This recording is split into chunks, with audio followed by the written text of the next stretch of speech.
Indian authorities ये समझती हैं कि जो टेररिज्म का मसला उन्होंने उठाया है, वो कहते हैं जी क्योंकि ईरान ने टेररिज्म की बात की और टेररिस्ट नेटवर्क्स की बात की है तो बिल्कुल ईरान की पोजीशन ठीक है, जो कि ज़ाहिर बात है इंडिया की भी पाकिस्तान के हवाले एक शुरू से ये पोजीशन जो है वो मौजूद है। वो आप देख लें, वो जब ज़िया मरा था तो जो हमने वो टोपी ड्रामा किया तब, हाँ। यानी कुछ कुछ कख नहीं रहा उसका, तो वो उसकी इतनी बड़ी कब्र भी बना दी हमने मस्जिद के अंदर। मिलिटेंट्स जो हैं उन पे ये हमले किए गए और ये this is sort of an escalation भी कह सकते हैं आप। कैसी थी, क्योंकि उसके आने के बाद तो बड़ी ही अजीब जज्बाती किस्म की और बहुत ही रिलीजियस किस्म की फौज हमने देखी। क्या पहले भी ऐसे ही थी? कुछ नहीं कर सकते और इन्होंने कुछ नहीं करना, इस तरह की बातें हो रही थी। तो फौज ने जो रिएक्शन करना होता है वो बेसिकली हालात को देख के करना होता है। फौज ने नमस्कार दोस्तों, आपको पता ही है ईरान ने पाकिस्तान के ऊपर एयर स्ट्राइक की थी। इसका भारत ने सपोर्ट किया है, जिससे पाकिस्तान के जो लोग हैं उनकी जल गई है कि भारत कैसे सपोर्ट कर सकता है, क्योंकि आपको पता है पाकिस्तान आतंकवादियों को अपनी गोद में बैठा रखा है। आप देखिए पाकिस्तान के लोगों ने क्या बोला इस पर। इंडियन अथॉरिटीज़ ये समझती हैं कि जो टेररिज्म का मसला उन्होंने उठाया है, वो कहते हैं जी क्योंकि ईरान ने टेररिज्म की बात की और टेररिस्ट नेटवर्क्स की बात की है तो बिल्कुल ईरान की पोजीशन ठीक है, जो कि ज़ाहिर बात है इंडिया की भी पाकिस्तान के हवाले एक शुरू से ये पोजीशन जो है वो मौजूद है। पाकिस्तान के फॉरेन ऑफिस ने इस पे जो है वो जवाब दे दिया है और फॉरेन ऑफिस ने एक ब्रीफिंग भी की है कि एक बड़े लार्ज स्केल टेररिस्ट हाइडआउट्स में हमले हुए और जो भी जितने भी लोग भी थे they were all non Iranian nationals, all non Iranian nationals थे और जिसे वो कहते हैं कि जिसमें 3 खवातीन 4 बच्चे जो हैं उस कैंप में मारे गए हैं। और ये आप समझ लें कि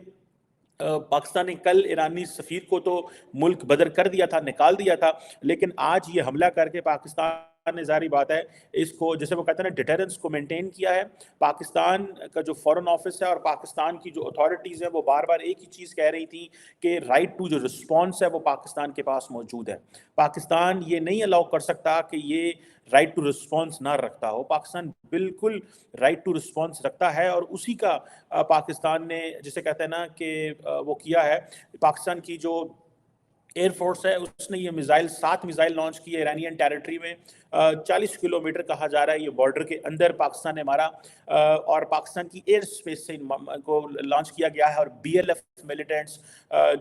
जो हैं उन पे ये हमले किए गए और ये this is sort of an escalation भी कह सकते हैं आपके पाकिस्तान की तरफ से ये एस्केलेशन हुई है और to de-escalate, this is an escalation to de-escalate, this is an escalation to give a message to the Iranian authorities कि भाई आप अगर लेट्स से पाकिस्तान पे आप हमला करने की कोशिश करते हैं, ये सोचते हैं तो उसका हम जवाब देने की सलाहियत भी रखते हैं। क्योंकि पाकिस्तान के अंदर एक बड़ी बहस छिड़ गई थी, लोग ये समझ रहे थे कि शायद पाकिस्तान हमला नहीं करेगा और बहुत सारे लोग जो हैं इस वक्त आपको पता है एक सियासी जमात है पाकिस्तान तहरीक-ए-इंसाफ जो कॉन्टिन्यूसली ये प्रेशर डाल रही थी और फौज पे तनकीद कर रही थी कि ये कुछ नहीं कर सकते और इन्होंने कुछ नहीं करना, इस तरह की बातें हो रही थी। तो फौज ने जो रिएक्शन करना होता है वो बेसिकली हालात को देख के करना होता है। फौज ने रिएक्शन ऐसे नहीं करना होता कि फौज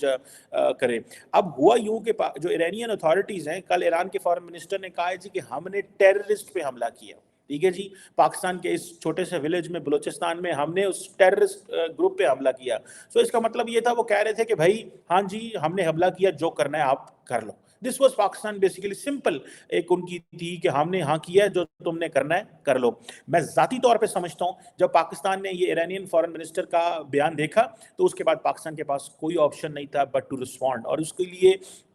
जो मर्ग बर सरमचार का जो ऑपरेशन है, इंटेलिजेंस बेस्ड ऑपरेशन, ये वो लोग हैं, सरमचार वो लोग हैं जो बेसिकली ये जो कोड नेम दिया गया सरमचार उनको कहते हैं, वो जो ईरान के अनगवर्नड एरियाज में रहते हैं, पाकिस्तानी ओरिजिन के जो है वो जो लोग हैं टेररिस्ट हैं और लेकिन उन्होंने ईरान के अंदर पनाहें लेके रखी और ईरानियन अथॉरिटीज़ ने उनको होल्ड करके रखा हुआ है कि जब भी दिल किया उनको पाकिस्तान के खिलाफ इस्तेमाल किया जा सकता है और उनकी सपोर्ट की जा सकती है। सो ये जो इन्होंने बहुत सारे पाकिस्तानियों पर जारी बात है हमले भी किए हुए थे और बहुत कुछ था। सो पाकिस्तान ने उसका जवाब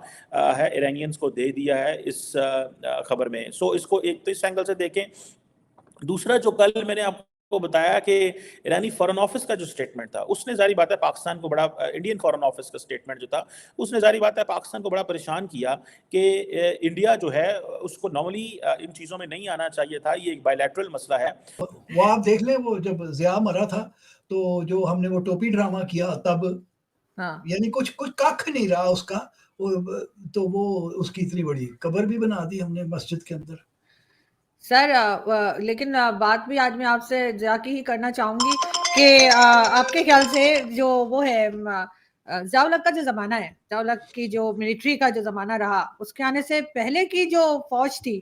وہ کیسی تھی؟ کیونکہ اس کے آنے کے بعد تو بڑی ہی عجیب جذباتی قسم کی اور بہت ہی ریلیجیس قسم کی فوج ہم نے دیکھی. کیا پہلے بھی ایسے ہی تھی؟ نہیں, بھٹو نے کچھ تھوڑا سا بگاڑ پیدا کرنے کی کوشش کی تھی مولویوں کے ڈر سے, لیکن فوج بائی اینڈ لارج جو تھی نا وہ مگر ٹھیک تھی. ہر ایک کا اپنا دین کو اپنے سینے میں لے کے فوجی لوگ جو تھے وہ رہا کرتے تھے. یہ کسی کے اوپر منڈنے کی کوشش نہیں ہم کرتے تھے کہ یہ تھوپ دوں میں, جو کہ ضیاء کے زمانے کے بعد ہوا. ایک بات جو بڑی فارچونیٹ ہے نا فوج میں, وہ یہ ہے کہ اب تک, اب پتہ نہیں, مجھے صحیح پتہ نہیں ہے, مجھے لگتا ہے کہ یہ بھی شاید اب تھوڑی بات بگڑ گئی کہ جیسے ضیاء بھی ایک کام جو نہ کر سکا نا وہ یہ تھا کہ شیعہ سنی کی ڈیوائیڈ نہیں وہ فوج میں پیدا کر سکا. وہ بیچارے احمدیوں کو ضرور سائیڈ لائن کر دیا, ان کو کرنل سے اوپر جانے ہی نہیں دیتے تھے, اور میں بڑے شاندار افسروں کو جانتا ہوں جو احمدی تھے, ان کو کرنل سے اوپر نہیں جانے دیا گیا, لیکن شیعہ سنی کی ڈیوائیڈ نہیں کر سکا. اب مجھے کچھ نا لوگ خبریں دیتے ہیں کہ جی نہیں, وہ اب شیعہ سنی کا بھی ڈیوائیڈ ہے کیونکہ میجورٹی تو سنی ہے. تو خدائی خیر کرے, پھر بعد میں یہ ہوگا کہ اچھا یہ سنی ہے تو یہ بریلوی ہے کہ یہ وہابی ہے, پھر بریلویوں میں سے بھی کیا یہ کوئی اہل حدیث ہوگا, کوئی یہ ہوگا, کوئی وہ ہوگا, خدا خیر ہی کرے. سر کیا یہ لڑنا اور کسی کے ساتھ آرام سے نہ رہنا, صحیح سے نہ رہنا, کیا یہ ہمارے ڈی این اے میں؟ پہلے ہم انگریزوں سے لڑ رہے تھے, پھر ہم ہندوؤں سے لڑ رہے تھے, اب وہ بھی نہیں ہے, تب ہم آپس میں ہی لڑ رہے ہیں, کوئی شیعہ ہے, کوئی سنی ہے, کوئی بریلوی ہے. مطلب یہ ہمارے ساتھ پرابلم کیا ہے مسلمز کے ساتھ؟ ہاں, وہ انگریزوں کے ساتھ تو چلیں اور بات تھی نا, وہ تو ہم نے آزادی لینی تھی نا, وہ تو ہمارے دیش پہ قابض تھے. لیکن یہ جو ہے, جو ہم نے اب جو وتیرہ پکڑا ہوا ہے نا, یہ بالکل انٹینیبل اور غیر صحت مند ہے, غیر صحت مندانہ جسے کہیں گے وہ ہے. مطلب ہمیں پتہ نہیں کیا چٹی پڑی ہوئی ہے کہ ہم نے ہر ایک سے لڑائی رکھنی ہے. یعنی وہ اب آپ یہی دیکھ لیجئے نا کہ پورے ایز اے نیشن ابھی ہم نے کیا, چین سے ہماری دوستی ہے, وہ بھی خدا خیر کرے کس قسم کی ہے, انڈیا سے ہماری دشمنی ہے, ایران سے ہماری دشمنی ہے, افغانستان والوں کو ہم پرچانے کی بڑی کوشش کرتے ہیں,